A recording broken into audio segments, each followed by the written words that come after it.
Okay. So in the Torah portion this week, Parshat Pinchas, you read about the aftermath of chaos that gets out of hand, which gives way to the order and structure of a military census and the details of our sacred calendar. And it made me think a little.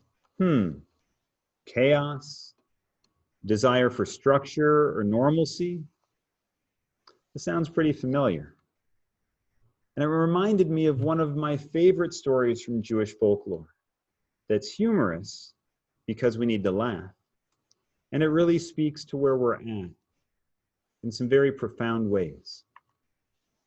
It starts with Yaakov. Yaakov is a farmer, and he's got a great little house that he shares with his wife and 7 children. And he loves them all, but oi, the noise, it's constant. He just wants some peace and quiet. So what does he do? He goes to the rabbi. And the rabbi listens carefully to Yaakov's complaints, and after a few minutes, he responds, "This is what I want you to do.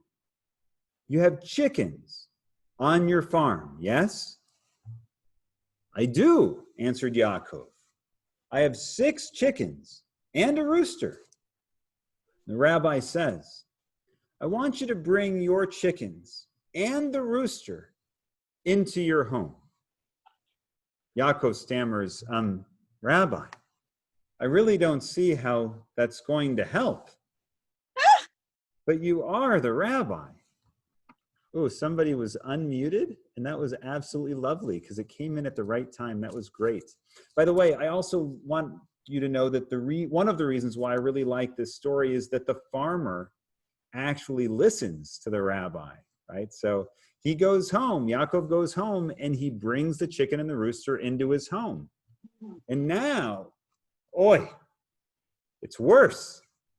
The children and the clucking and the crowing, it was awful. He goes back to the rabbi after a terrible night's sleep and tells the rabbi all about it. And the rabbi responds, "This is what I want you to do. You have a goat on your farm, yes?" "I do," answered Yaakov. "Why?" The rabbi says, "I want you to bring your goat into your home." Yaakov couldn't believe it. "Rabbi, I really don't see how that's going to help." "But you are the rabbi." And he goes home and he brings the goat into their home. And now, it's worse. The children and the clucking and the crowing and the bleating and the pecking and the eating of the tablecloth. It was a nightmare. Yaakov goes back to the rabbi after a terrible night's sleep and tells the rabbi all about it. The rabbi responds, "This is what I want you to do. Do you have a cow on your farm?" "No, Rabbi." You don't have a cow?" "Well, yeah, I do have a cow, but you can't be serious."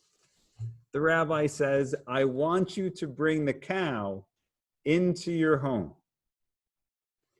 Yaakov almost said something very rude to the rabbi at this point. Instead, he took a deep breath and said, "Rabbi, I want peace and quiet. How is this going to help?" The rabbi said with great certainty, "Yaakov, this will help." So he does it. And now, it's worse. The children and the clucking and the crowing and the bleating and the pecking and the eating of the tablecloth and the mooing and the smell. The smell. And there wasn't enough room to move. It was very early in the morning when Yaakov knocked on the rabbi's door. "Rabbi," Yaakov proclaimed, "I've had enough." And the rabbi agreed. Yes, you have.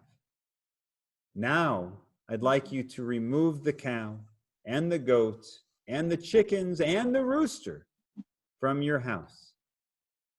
And Yaakov did so. And it was quiet. And it was spacious. And it smelled so much better. Even the normal sounds of his family seemed sweeter. Rabbi was right. All those animals brought peace into their home.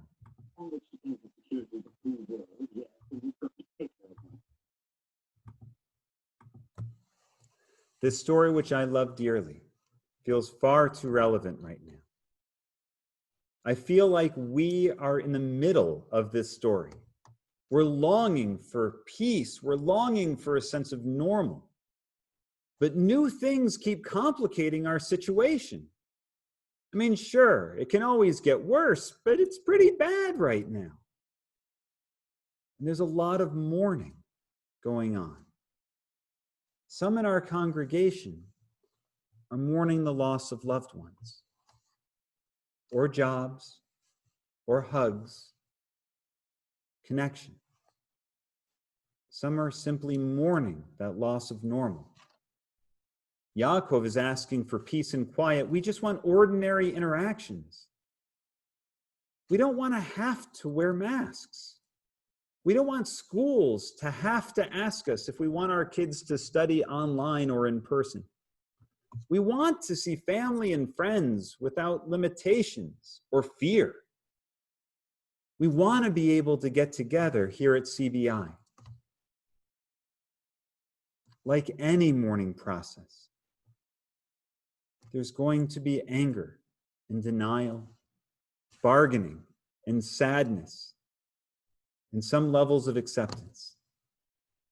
And it's messy, it's not in a straight line, and we go back and forth and we jump from one to the other, and it's hard.